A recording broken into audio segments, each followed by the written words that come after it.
Et si le fait de présenter le parcours conventionnel comme l'unique option ne constitue pas, comme je le disais, un fait de charlatanerie et une mise en danger de la vie d'autrui. Le jus de légumes ne sauve, ne guérit personne. Toujours, c'est un type de provocation, donner un jus de légumes à un macabé, à un mort, ça ne va pas le ressusciter.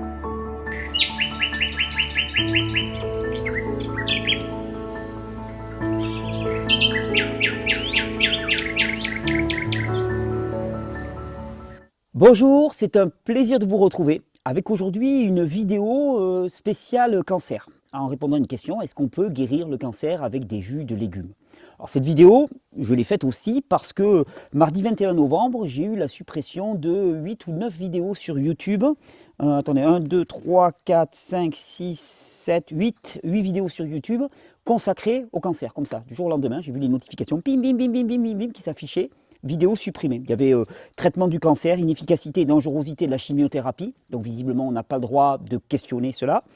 Il y avait la vidéo qui s'appelait « Tu as un cancer », une congestion de mes cancers, le cancer chez les enfants, question et réponse numéro 131, candidose, anxiété, cancer et jeunes, SOS prostate, prostatite, adénome ou cancer, comment prévenir et guérir. Et puis il y avait la vidéo aussi récupérée après une chimiothérapie, radiothérapie. Donc même ça, visiblement, on ne peut pas en discuter. Alors rassurez-vous, hein, ces vidéos, elles sont toujours disponibles. Elles sont par exemple sur la plateforme Crowdbunker. Je vous mettrai le lien juste en dessous de cette vidéo. Vous retrouvez toutes mes vidéos. Et Crowdbunker est une plateforme sur laquelle il n'y a pas de censure. Donc s'il y avait une suppression de cette chaîne YouTube ou s'il y avait des vidéos qui disparaissaient, je vous encourage vraiment à retrouver ma chaîne Crowdbunker et à vous y abonner. Mais ça a été un peu le facteur déclencheur. Je me suis dit, de nombreuses fois, il m'a été reproché d'avoir affirmé qu'on pouvait guérir le cancer avec des jus de légumes. Hein, ou alors de dire qu'on pouvait guérir le cancer, par exemple, en jeûnant. Et ainsi, de détourner des personnes des traitements conventionnels, chimiothérapie, radiothérapie, chirurgie, hormonothérapie. Et ça constituerait une forme de charlatanisme avec des promesses excessives constituant un fait d'emprise mentale. Voilà les choses qui reviennent souvent. Alors déjà, est-ce que j'ai dit qu'une cure de jus, qu'un jus de légumes pouvait guérir le cancer? Évidemment, non. C'est un mensonge éhonté, je n'ai jamais dit une chose pareille. D'ailleurs, les principes de santé ne reposent pas sur une question alimentaire, je ne cesse de le dire, c'est multifactoriel et la naturopathie ne se résume pas à une question de jus de légumes ou pas. J'ai juste relaté et expliqué pourquoi il y a des cas avérés de guérison naturelle du cancer et quelles méthodes ces personnes ont employées. On est passé beaucoup par des témoignages. Alors, jeûne, changement de mode de vie, j'ai œuvré à passer en revue les différents facteurs sur lesquels chacun peut jouer.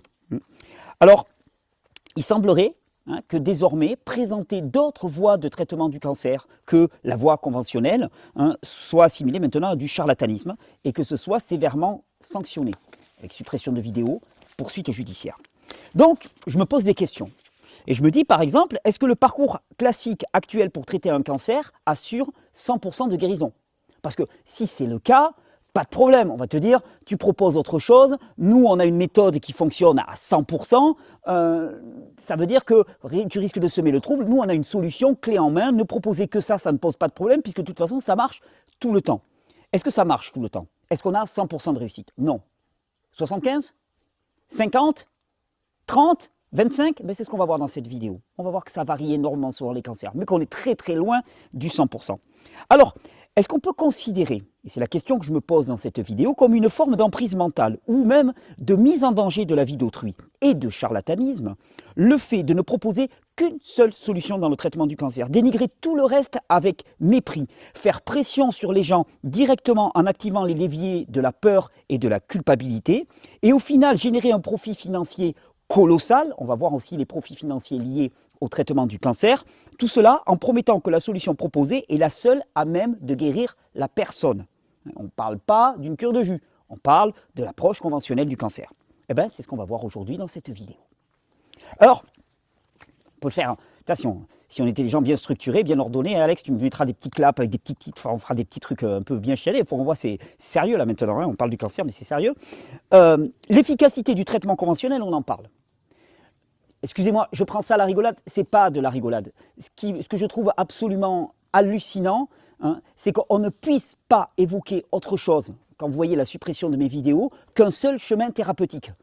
Où est la liberté de l'information en France? Et si je fais des vidéos, et si je continue à faire des vidéos, c'est bien pour qu'on puisse avoir d'autres sons de cloche. Après, il ne s'agit pas de rentrer en religion, de ne faire qu'une seule chose, de tout jeter. C'est absolument pas le propos. Le propos, c'est de dire il y a d'autres choses qui existent. Et si vous êtes en recherche d'autres solutions, parce que vous avez expérimenté déjà et ça ne vous a pas satisfait, ou parce que ça ne vous parle pas, mais vous avez le droit d'aller chercher d'autres solutions.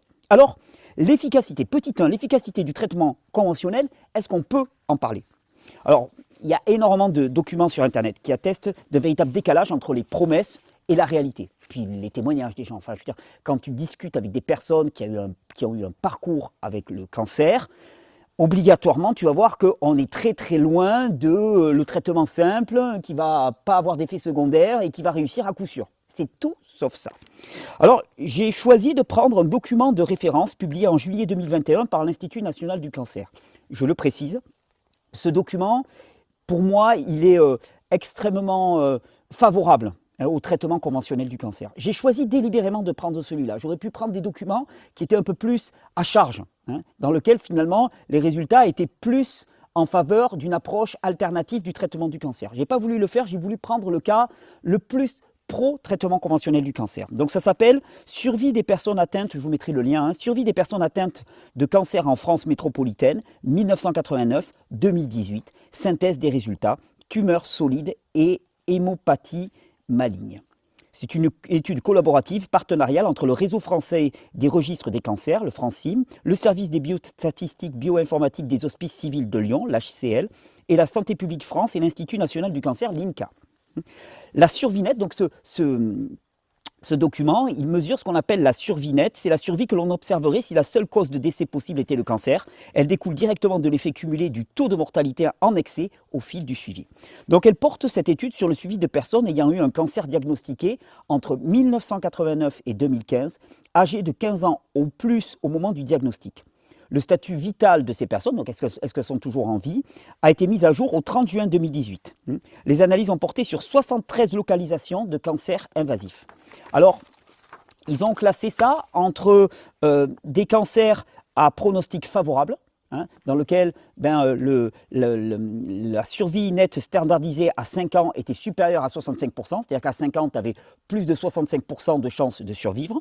Pronostic intermédiaire, entre 33 et 65% de chances de survie, et pronostic défavorable, inférieur à 33%. Qu'est-ce que nous dit ce document? Il nous dit que pour les cancers de pronostic défavorable, on a 32% chez l'homme et 19% chez la femme. On parle d'exemples poumon, pancréas, œsophage, foie. C'est-à-dire qu'il y a 32% des cancers chez l'homme qui ont moins de 33% de chances de survie à 5 ans. Ensuite, et 19% chez la femme. Cancer de pronostic intermédiaire, 28% chez l'homme, 26% chez la femme. Et enfin, cancer de pronostic favorable, 40% de tumeurs chez l'homme, 55% chez la femme. Ce qui veut dire, en simplifiant, qu'on a à peu près 50% des cancers chez l'homme, pour lequel on a moins d'une chance sur 2 de survie à 5 ans. On va me dire, ça dépend des cancers. Évidemment, ça dépend des cancers, c'est pour ça que j'ai tout rassemblé. Mais je dis grosso modo, on a la moitié, on a 50% des cancers chez l'homme pour lesquels on a une chance sur 2 de survie à 5 ans. Et c'est 45% à peu près chez la femme. Et bien sûr, je ne vous parle absolument pas de la qualité de vie après un traitement avec chimio, les multiples mutilations chirurgicales, les effets des rayons. Voilà, on va en parler des effets secondaires.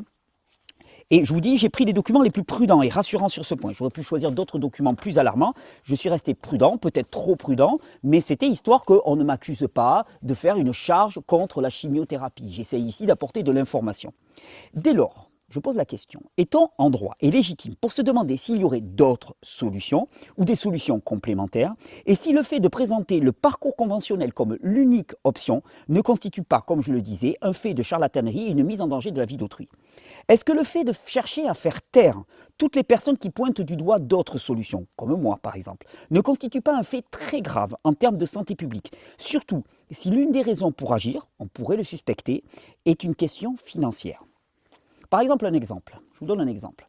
On nous dit que l'espérance de vie pour un cancer du foie dépend du stade de sa découverte. L'espérance de vie médiane est de 14 mois pour un cancer du foie, 4 mois quand le cancer du foie est en stade 4.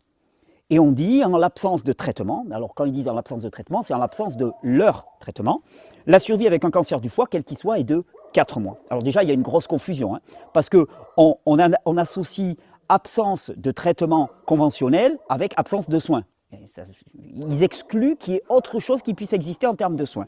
Mais moi, le point sur lequel je voudrais revenir, par exemple, vous vous souvenez, sur cette chaîne, vous avez eu le témoignage de Michel. Michel, c'est quelqu'un qui a témoigné sur cette chaîne de son parcours avec le cancer du foie en stade 4, donc stade terminal, dans lequel normalement il y a 4 mois de survie. Michel, il a commencé le parcours conventionnel et puis très rapidement, son état s'est dégradé. Ses enfants l'ont interpellé et lui ont proposé un autre chemin fait de prise en charge naturelle, avec un changement alimentaire, une prise en charge psychologique. Et Michel, il est complètement guéri de son cancer du foie en stade 4. Un cancer qui est normalement réputé inguérissable et qui normalement ne doit laisser que 4 mois de durée de vie. Au tout début, tes AFP, donc les marqueurs du cancer, ils étaient à... Les marqueurs du cancer, au départ, oui, ils étaient à 250 413 pour une norme de 7,4 unités. C'était énorme. C'était énorme. Et aujourd'hui, ils sont au bout de quelques mois, ils sont descendus à 635. Et aujourd'hui, je suis à 2,4, 2,5 pour 7,4 unités. Largement en dessous. Largement en dessous de la moyenne. Au départ, je ne comptais pas les jours ni les mois. C'est au fur et à mesure que je reprenais du vivant de moi-même. Il a fallu au moins facilement 15 mois. Ce qu'on a été avant et puis ce que je suis aujourd'hui, c'est complètement différent. Que fait la médecine et la science vis-à-vis d'un cancer du foie de stade 4 guéri? Est-ce qu'on est dans le déni ou est-ce qu'il y a un intérêt? Bien, le résultat, malheureusement, vous le savez, il y a un déni total. Ça n'existe pas, il n'y a aucun intérêt. La démarche scientifique de base, et souvent on me dit Thierry, t'es anti-science et ainsi de suite. Non, je ne suis pas du tout anti-science, je suis pro-science et je trouve qu'il n'y a pas assez de science dans la médecine. À la limite, je pourrais être à certains moments anti-médecine, mais pas anti-science. Et il y a un gros décalage entre les deux. Je suis anti-médecine chimique, pharmaco-chimique à la solde des laboratoires. Je suis pour la médecine basée sur la science, je suis pour la recherche scientifique. Et la démarche scientifique face à un cas comme celui de Michel, t'arrêtes tout. On te dit qu'un cancer, normalement, tu as 4 mois d'espérance de vie. Le gars, il te dit, je n'ai pas suivi le traitement conventionnel. Et non seulement j'ai vécu plus de 4 mois, mais surtout, j'ai guéri de mon cancer. Sans effet secondaire, sans traitement invasif, sans mutilation. Tu arrêtes tout et tu te dis, bon, est-ce que son cas est un cas isolé? Est-ce que ça tient du miracle? Est-ce que c'est reproductible?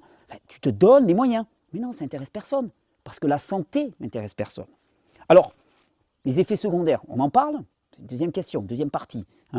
Alors, j'ai fait une petite liste des effets secondaires des traitements classiques, conventionnels qu'on propose pour le cancer. Douleur intense, fatigue importante, altération des cheveux, de la peau, des ongles. On le sait malheureusement, l'image classique de la personne en traitement pour le cancer en chimiothérapie qui perd tous ses cheveux. Nausées, vomissements, ça c'est le foie qui charge. Anémie, avec tout son cortège de conséquences. Problèmes buccaux liés à la destruction des glandes salivaires, infection buccale, pas de salive, saignement et ecchymose, perte de densité osseuse, œdème, dommages cardiaques, lymphodème, c'est un blocage du système lymphatique, problèmes de fertilité, problèmes de mémoire ou de concentration ou délire, problèmes nerveux, problèmes de santé sexuelle, troubles du sommeil et insomnie, problèmes urinaires. Alors, est-ce que quand on voit une liste pareille, ça vous semble incongru de réfléchir à d'autres chemins? Et puis, il y a un autre aspect qu'on pourrait traiter, le coût sociétal du traitement conventionnel du cancer. On parle de 220 milliards de dollars par an aux États-Unis consacrés aux soins du cancer. 16,1 milliards d'euros en France, soit 10% des dépenses de l'assurance maladie. Le coût pour un patient en traitement du cancer en service d'oncologie, on dit que c'est à peu près 2 000 euros par jour.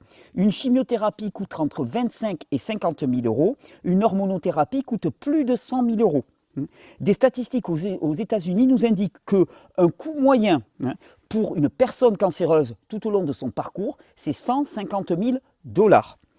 Tu comprends pourquoi, quand tu as et ce qu'ils appellent les fact-checkers maintenant, c'est la mode, les pseudo-fact-checkers, hein, complètement corrompus. Moi, je les appelle les idiots utiles du système, d'une certaine manière, qui osent te parler de l'enrichissement éhonté des naturopathes ou de laboratoires de naturopathie ou d'homéopathie comme Boiron. Ben, ils se foutent royalement de la gueule du monde. Hein. J'ai juste envie de pleurer tellement c'est pathétique. Ils sont où pour s'intéresser aux bénéfices des grandes firmes pharmaceutiques? Ils sont nulle part. Alors, on parle de l'efficacité, on voit qu'on est loin du 100%. On parle des effets secondaires, on voit qu'ils sont nombreux. On parle du coût sociétal, on voit qu'il est gigantesque. Donc déjà, pour moi, tu vois, dans ma petite tête de Catalan, je me dis, ça vaut quand même le coup de réfléchir, est-ce qu'il n'y aurait pas d'autres solutions? Ça vaut le coup de s'y intéresser. Visiblement non. Mais moi j'ai envie de poser une vraie question, et ça c'est le naturopathe qui prend la place. Hein. Est-ce que les traitements conventionnels guérissent le cancer? Ça c'est une vraie question. Parce que là, c'est la vraie question que pose la naturopathie de terrain. Est-ce que arriver à supprimer une tumeur, c'est guérir un cancer? Est-ce que, alors je le dis souvent, je prends cet exemple, hein, tu as un enfant qui se coince les doigts dans une porte, est-ce que bâillonner l'enfant pour qu'il arrête de crier, c'est résoudre le problème? Et généralement, c'est ça qu'on fait. C'est-à-dire qu'on supprime le symptôme et on pense qu'on a résolu la problématique. Un médecin conventionnel va te dire, oui, la tumeur disparaît, il n'y a plus de cancer, il n'y a plus de problème. Et il pourrait y avoir des récidives, hein, mais ça veut dire simplement qu'on a oublié certaines cellules qui sont rentrées en dormance, que ça n'a pas fonctionné comme on voulait, mais on estime que si la tumeur disparaît, eh bien, c'est réglé. Pour éviter je me suis noté, d'ailleurs, pour éviter les récidives, il est de plus en plus recommandé de prendre des traitements sur le long terme, bien au-delà des 5 ans, afin d'éviter toute récidive. Donc déjà, ça, moi, tu vois, ça me turlupine. Je me dis, la personne, si elle est guérie, elle est guérie. Tu n'es pas guéri avec un traitement à vie, ça ne marche pas. Je suis tombé sur une étude récente sur les cancers du sein, montre qu'en stoppant les traitements hormonaux à 5 ans, on a un risque jusqu'à 41% de récidive, alors que la poursuite du traitement a montré une réduction significative estimée à près de 50% à 5 ans et 30% à 15 ans, du risque de récidive locale, de métastase à distance, de survenue du cancer du sein contralatéral, ainsi que de la mortalité globale. Sauf que, ce qu'on ne te dit pas, c'est que dans ce cas-là, il faut se bouffer pendant 20 ans un médicament qui s'appelle le tamoxifène, et que, sans vouloir faire de polémique à outrance, c'est de la MERDE totale, le tamoxifène. Hein. On parle de prise de poids, perte d'énergie, troubles de l'humeur. De très nombreuses femmes témoignent de l'enfer qu'elles vivent avec ce médicament. Il suffit, vous tapez tamoxifène, vous allez regarder sur les forums de personnes qui en ont pris pendant quelques années, vous allez voir leurs témoignages, c'est ahurissant. N'allez pas voir sur les sites des fabricants de tamoxifène. Eux, ils te vendent la marchandise, donc ils n'ont aucun intérêt à te dire les inconvénients que ça peut avoir, ce traitement-là. C'est un traitement hormonal qui est très lourd de conséquences. Donc voici pourquoi un naturopathe de terrain, je parle d'un vrai naturopathe, hein, quelqu'un qui sait encore qu'est-ce que c'est que la notion de terrain, qui ne se couche pas sous la pression médiatique, mais il te dira que les traitements conventionnels ne guérissent jamais du cancer. Je persiste et je signe, supprimer une tumeur n'est pas guérir un cancer. Au mieux, il supprime ou gère les symptômes à coup de traitements qui peuvent dégrader très fortement la qualité de vie. Parce que c'est toujours la même question. Il vient d'où ce cancer? Des cellules cancéreuses, ok. Mais qu'est-ce qui fait que d'un seul coup, des cellules changent totalement leur métabolisme et génèrent une croissance tissulaire exagérée? Parce que ça, c'est la bonne question. Parce que si tu ne sais pas d'où ça vient, comment tu peux prétendre guérir le truc? Alors, tu vas supprimer une tumeur avec force chimiothérapie, chirurgie, hormonothérapie, j'en passe, mais après, qu'est-ce qui te garantit que ça ne va pas revenir? Rien du tout, parce que tu ne sais pas d'où ça vient. Alors, d'habitude, en médecine moderne, c'est toujours la faute d'une bactérie, ou d'un virus, ou d'un champignon. Mais cette coup-là, pour le cancer, on n'a pas encore réussi à coller la responsabilité sur le dos des micro-organismes. Je pense qu'il y en a beaucoup qui essayent, puisqu'on va parler d'un vaccin contre le cancer, donc là, c'est extraordinaire. On va nous vacciner contre notre vie moderne. C'est une bonne idée, ça, remarque. Hein. Mais là, pour l'instant, on n'a pas réussi. Alors, d'où ça vient? Et la naturopathie a une proposition d'explication. Je dis bien une proposition d'explication. Cette proposition, elle va être validée plus tard par l'expérience des personnes qui vont accepter cette proposition et modifier leur mode de vie en rapport avec cette proposition. La naturopathie, elle te dit finalement, mais ça vient de la dégradation du terrain, qui est encombré par des déchets. Et tant que tu n'auras pas fait ce qu'il faut pour que ce terrain évolue, alors tu pourras voir un cancer apparaître et apparaître et apparaître encore, parce que le terrain sera toujours le même. Et là, tu as tous les fact-checkers, les fameux fact-checkers qui vont débarquer, qui vont dire charlatan, charlatan. Mais qu'est-ce qui est du domaine de la charlatanerie? Proposer des traitements cytotoxiques avec de lourds effets secondaires sans aucune réflexion sur le terrain physiologique et sur le mode de vie, ou alors prendre en compte ce qui est réellement pointé, même par les autorités sanitaires, comme les facteurs essentiels de développement des cancers, à savoir le mode de vie. On te parle de tabac, d'alimentation, d'alcool, les pollutions environnementales et le stress. Tout le monde le dit. Mais alors pourquoi on ne le fait pas? Pourquoi on ne le respecte pas? Tu vas voir les travaux de l'OMS, tu dis les causes premières du cancer, c'est le tabac, l'alcool, le stress, les pollutions environnementales. Eh bien alors pourquoi on ne travaille pas là-dessus? Alors, on va me dire, non mais attends, il y a des oncologues qui parlent de changement de l'alimentation et tout. Ils sont très rares. Il ne faut pas se foutre de la gueule du monde, ils sont très rares, excusez-moi, c'est extrêmement rare. Tant mieux s'il y en a qui en parlent, excusez-moi, mais la plupart du temps, ils sont extrêmement pointus sur la nouvelle chimiothérapie qui vient de sortir, la XT570SD, toute option, hein, que tu vas avoir la chance de pouvoir tester. Il y a un sketch sur le cancer que je vous recommande, quelle que soit l'appréciation que vous avez de cet artiste, mais le sketch sur le cancer de Dieudonné, il est exceptionnel et il dit tout. Donc je vous le recommande vraiment, vous tapez Dieudonné le cancer, si vous arrivez à le trouver, parce qu'il lui aussi, il a été interdit de s'exprimer, mais vous verrez un sketch qui est magnifique et qui est même pas caricatural. Qui est-ce qui va te parler d'hygiène de vie? Qui est-ce qui va te soutenir dans tes changements, te motiver, t'accompagner, hein? C'est le naturopathe, et c'est la naturopathie. La guérison, c'est transformer le terrain, c'est faire en sorte que tu ne sois pas obligé de bouffer du tamoxifène à vie pour éviter toute récidive. Quand on est guéri, on n'est pas en permanence en risque de récidive, on est guéri. Il n'y a pas de tumeur cancéreuse qui se développe sur des tissus en santé. Ça, c'est ce que pense la naturopathie. Sur des tissus qui respirent et qui éliminent correctement leurs déchets. C'est aussi simple que ça. Et si tu ne vises pas la santé, alors la récidive est probable, sinon évidente. Et ça, ce n'est pas moi qui le dis, hein. Par exemple, il y a le prix Nobel de physiologie de médecine en 1931, Otto Warburg, hein, on a parlé de l'effet Warburg, mais qui disait ça, c'est-à-dire qu'il n'y a pas de cancer qui se développe sur des tissus sains. Supprimer la tumeur et s'arrêter là, c'est prendre le problème à l'envers, ignorer l'importance du terrain et risquer de maintenir les mêmes causes produisant à l'évidence les mêmes effets. Quelle meilleure preuve a-t-on de l'importance primordiale du terrain que tous ces témoignages de personnes qui ont guéri du cancer, vu leur tumeur disparaître, avec une approche de type naturopathique, incluant le jeûne, le changement alimentaire, le travail sur les émotions et la détente. Qu'est-ce que ça fait, tous ces trucs-là? Simplement, ça transforme le terrain. Hein? Donc, quand on dit voilà, on peut guérir le cancer avec des jus de légumes, on va en parler un peu plus loin, les jus de légumes peuvent participer à une transformation positive de notre alimentation qui va avoir une action favorable sur le terrain, c'est certain. Alors, tous ces témoignages, ces personnes qui, avec difficulté, témoignent, parce que je peux te dire que quand tu témoignes d'une guérison naturelle du cancer, tu n'as pas intérêt à être sur Twitter ou des choses comme ça, tu vas te faire défoncer, globalement. Pourquoi? Parce que tu as tous ce que j'appelle les idiots utiles du système qui vont arriver pour te dire « Ah, mais qu'est-ce qui prouve que tu as raison ?» Enfin, toujours à questionner, toujours à, pas questionner, mais à diffamer et à refuser ce type de témoignage. Je suis d'accord. Hein, le témoignage ne vaut pas une preuve. Mais normalement, pour tout scientifique, un témoignage, ça va être le facteur déclencheur. Tu dis, hop, ah, est-ce qu'il n'y aurait pas quelque chose à chercher? Donc, est-ce que c'est tous des mythos? Et est-ce que leur entourage aussi, ce sont des mythos? Et quel serait leur intérêt à mentir? Pour moi, tous ces témoignages montrent à l'évidence que les tumeurs sont le témoignage d'un terrain physiologique et psychologique dégradé. Transformer ce terrain, c'est guérir véritablement. Le corps peut supprimer lui-même les tumeurs, tout comme il peut les développer. Il a les deux mécanismes en lui. C'est rassurant. Ah oui, parce que, je veux dire, si tu as une tumeur qui disparaît sans chimiothérapie, radiothérapie ou ablation, c'est bien que c'est le corps qui l'a traité lui-même. S'arrêter à la tumeur et juger de l'efficacité d'une intervention thérapeutique à la disparition de la tumeur est vraiment extrêmement court. Donc, dernière partie, est-ce que d'autres solutions existent? Eh bien oui, il y en a plein. Il y en a plein et j'espère qu'au travers de mes vidéos, j'ai illustré nombre de ces solutions. Toutes ces approches, elles ont en commun une action forte sur le terrain parce que c'est la cause des causes. D'ailleurs, c'est toujours la même chose, toujours le terrain et toujours globalement les mêmes méthodes. Nourrir, favoriser le nettoyage et la détoxification, renforcer le terrain. Et donc, c'est pour ça que les gens me disent « mais tes vidéos, c'est toujours les mêmes choses, tu parles toujours d'alimentation. » Oui, bien sûr, parce que la santé est une.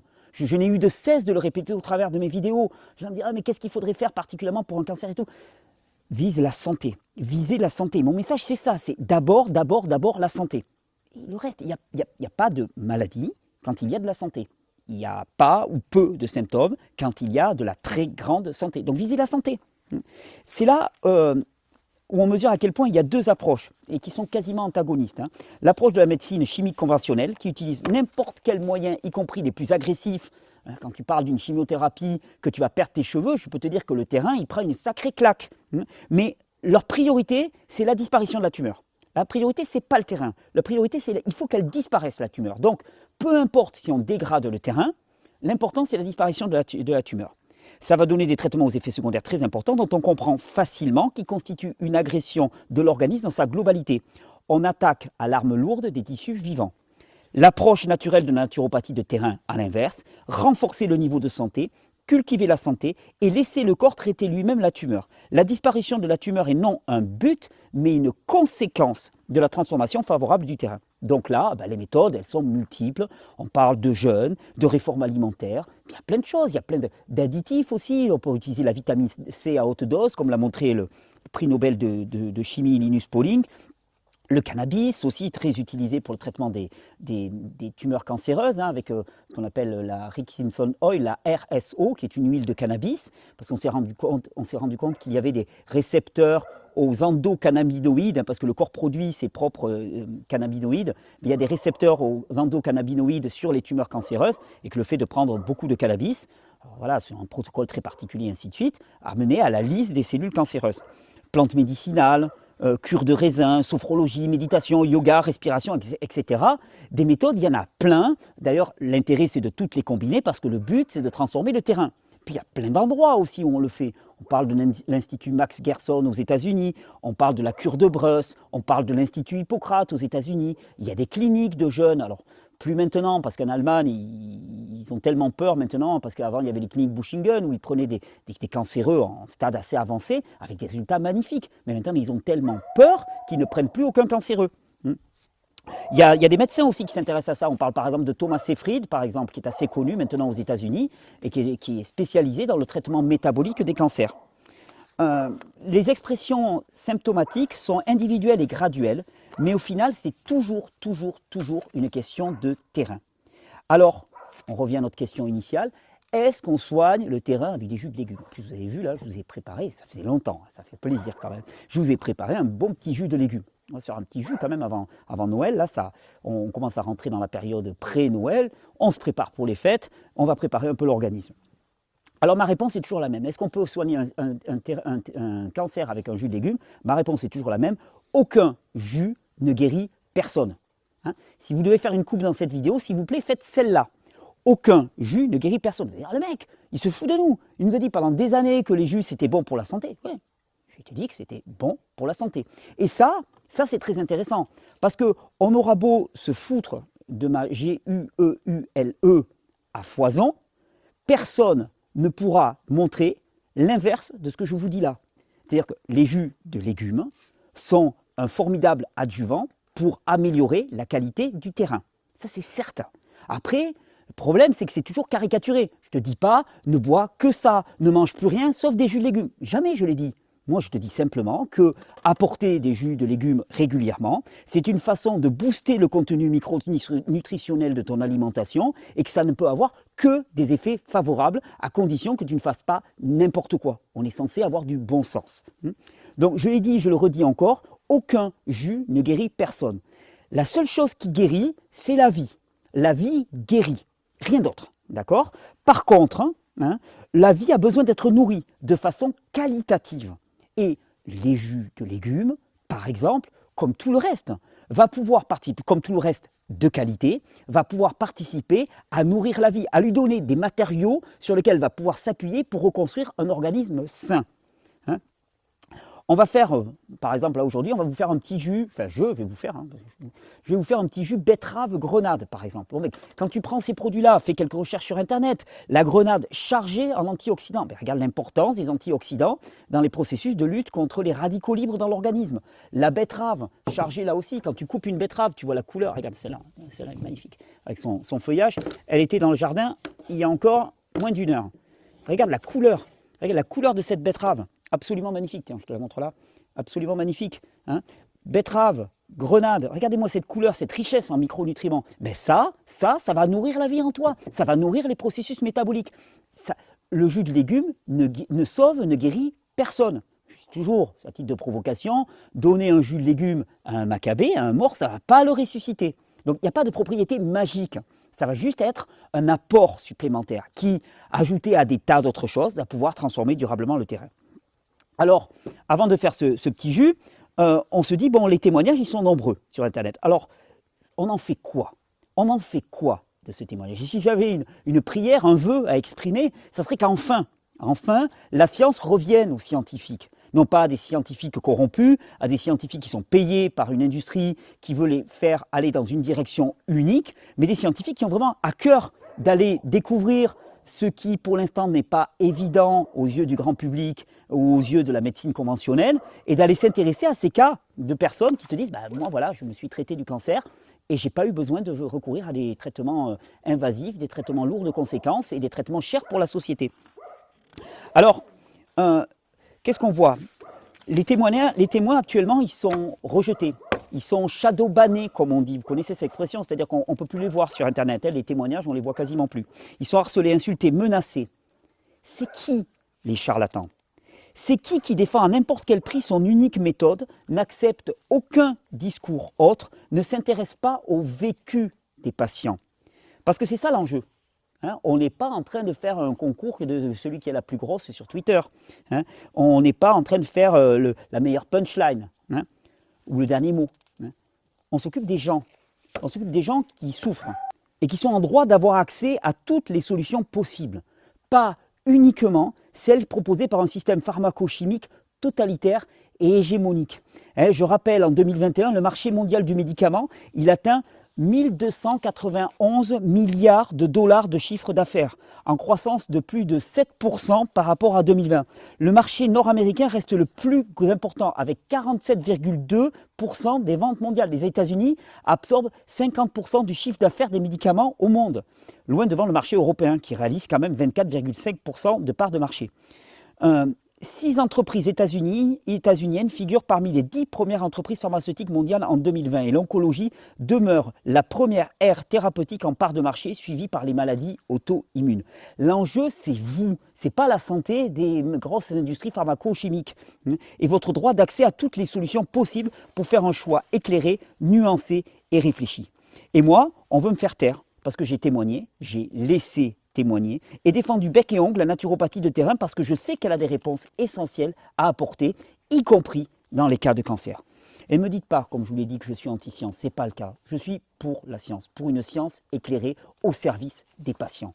Et tous ces témoignages, toutes ces approches qu'on peut avoir par le jeûne, par la transformation du terrain, eh bien, elles demandent un intérêt particulier, elles demandent à être explorées, elles demandent à être évaluées, elles demandent à être généralisées. Et ça, ce sont des choix de société. Et ces choix de société, ils ne pourront venir que de nous, c'est-à-dire les patients, le terrain. Nous, moi, je n'ai pas de cancer, en tout cas pas à ma connaissance actuellement, je n'ai pas développé de cancer, mais de toutes les personnes qui sont concernées et leur entourage. Demandez, mais dites, attendez, mais est-ce qu'il n'y a que cette solution ? Est-ce qu'il n'y a pas autre chose? Et puis faites vos recherches, imposez vos choix. On a la liberté thérapeutique en France, encore. Peut-être pas pour longtemps, mais on l'a encore. Et je vous encourage vraiment à l'utiliser. Alors, je vous avais dit, on va terminer cette petite vidéo. Je ne sais pas combien on est là, le timing? 30 minutes. Ah ben c'est bon, on n'a pas cramé le truc. J'étais rapide, hein? C'est bien. Ils m'ont supprimé 15 vidéos, donc 8 vidéos sur YouTube, en 30 minutes, j'en refais une. On va se faire un petit jus. On va se faire un petit jus parce que ça fait longtemps. Un petit jus betterave grenade. Alors, pourquoi ce jus? Je vous l'ai dit il y a toujours. J'ai déjà fait des tas de vidéos pour dire, en fait, on s'en fout. Je veux dire, on prête des vertus, alors tel légume va faire telle chose et tout. Pour moi, ce qui importe, c'est la variété, c'est la diversité, c'est évoluer avec les saisons, pas faire toujours le même produit. Là, quand on pense cancer, on pense quand même un organisme, particulièrement souvent le système digestif, le foie, et ainsi de suite, qui peut être un petit peu à la ramasse. Et en naturopathie, on connaît ces produits comme la betterave ou la grenade pour favoriser la détoxification hépatique, en particulier la betterave. Donc on va prendre la betterave, qui est en plus ma petite chouchoute. Moi j'aime beaucoup le jus de betterave. On va le découper en petits morceaux. J'ai déjà préparé une grenade. Ouah, ça marche en plus. Magnifique. Et ça fait longtemps. Hop. C'est un petit réflexe simple. Vous connaissez toujours mon leitmotiv. C'est-à-dire que finalement, ce n'est pas quelque chose de compliqué à faire, mais que globalement, ça peut faire une différence fondamentale. Le jus de légumes, je dis, la naturopathie, Le principe de la naturopathie de terrain, c'est d'arrêter de croire à la recette miracle, au produit, tu vois, la petite gélule que tu vas prendre et qui va te changer la vie. Ça ne marche pas. C'est pas comme ça que ça marche. La qualité de vie d'un individu est dépendante de multiples facteurs. Et c'est tous ces multiples facteurs qu'il va falloir orienter, placer le curseur dans le sens de la santé pour qu'on voit une vraie évolution en termes de santé. Donc l'alimentation en est un, la détente, le repos en est un, l'exercice physique en est un, les relations sociales, l'épanouissement global en est un. Il va falloir travailler sur tous ces piliers à la fois. Hein. Donc il ne faut pas caricaturer la naturopathie. Excusez-moi, je regarde le gingembre. Et j'ai oublié le gingembre. Tu en as par là? Attends, non, je t'entends, j'en ai peut-être sur moi. Si, il y en a un bout, tiens, regarde. J'ai un bout de gingembre qui avait piqué en cuisine ce matin. Tu vois, donc c'est très bientôt. Non, attends. Hop, petit bout de gingembre, gros bout de gingembre. On va mettre la betterave avec ses fans. Donc, ça s'inscrit dans une logique globale. Vous comprenez? C'est pas. Et le problème, c'est d'aborder les principes de naturopathie avec un regard qui est un regard ancien, le regard de la pilule miracle. Donc d'un seul coup, tu dis, ah les jus, ça va tout. Non, c'est un élément. C'est un élément d'un parcours de réappropriation de ses propres choix de santé, de réappropriation de sa propre destinée. Et ça, c'est fondamental. Et je pense même que c'est l'une des premières vertus de la démarche en termes de naturopathie, c'est d'un seul coup d'arrêter d'être passif, d'arrêter d'être victime et d'un seul coup de devenir décideur de sa propre existence. Parce qu'au final, soyons clairs, je veux dire, que ce soit avec un cancer, que ce soit avec n'importe quelle autre maladie, celui qui va supporter les conséquences des choix qui seront faits, alors soit par nous-mêmes, soit par d'autres, pour nous, c'est nous. C'est nous. Donc au final, c'est quand même à nous de dire notre mot et de dire, attendez, non, moi je ne veux pas de ça, je veux faire mon choix. Et j'ai le droit de faire mon choix. Et il faut le revendiquer. Et pour cela, il faut de l'information de qualité. C'est pour ça que je trouve dramatique le fait de supprimer des vidéos. Alors, on peut en penser ce qu'on veut de mes vidéos, mais elles étaient sourcées, j'avais apporté des éléments, des arguments, on peut ne pas être d'accord, il n'y a aucun problème de ce côté-là, mais supprimer des vidéos, c'est un signe extrêmement mauvais en termes de liberté de choix thérapeutique. Et donc j'espère vraiment qu'on va pouvoir continuer à diffuser ce genre d'informations. Je vous encourage à les partager. Regardez ça, magnifique. Ça fait plaisir de le revoir tourner ce petit Cuvings. Ça fait un petit moment que je ne l'avais pas sorti en vidéo. Oh! Et ça, si vous voulez faire un cadeau, quoi, si vous voulez vous faire un cadeau, je sais que ça, on a du mal à imaginer, tant qu'on n'a pas expérimenté, à quel point des petites réformes de notre hygiène de vie peuvent transformer radicalement notre qualité de vie. Et je vous l'ai déjà dit, parce que je sais que toute personne qui va expérimenter, qui va essayer, va voir des effets positifs, le meilleur moyen de discréditer et de faire en sorte que les gens n'essayent pas, c'est de me discréditer moi-même, ce que les médias ont essayé de faire, en veux-tu, en voilà. Moi je vous dis, et faites votre expérience. Essayez de faire un petit jeûne, essayez de vous coucher un peu plus tôt, essayez d'être moins exposé aux écrans, essayez de passer plus de temps avec vos enfants, essayez de prendre un peu plus le soleil, essayez de réformer votre alimentation pour avoir plus de fruits, plus de légumes, moins d'aliments transformés, moins de barquettes de supermarché et plus de produits que vous allez acheter frais au marché. Et vous allez voir ce que ça va changer. Faites l'expérience, qu'est-ce que ça va vous coûter? Et puis au bout de 3 semaines, 1 mois, vous voyez comment vous êtes, psychologiquement, physiquement, et je pense qu'une fois que vous aurez expérimenté, vous allez comprendre et que là, vous serez déterminé. Voilà, écoutez, notre jus, il est prêt. Regardez-moi ce joli petit jus, magnifique. Alors là, vous allez voir en termes de couleur, il ne faut pas en foutre partout. Wow.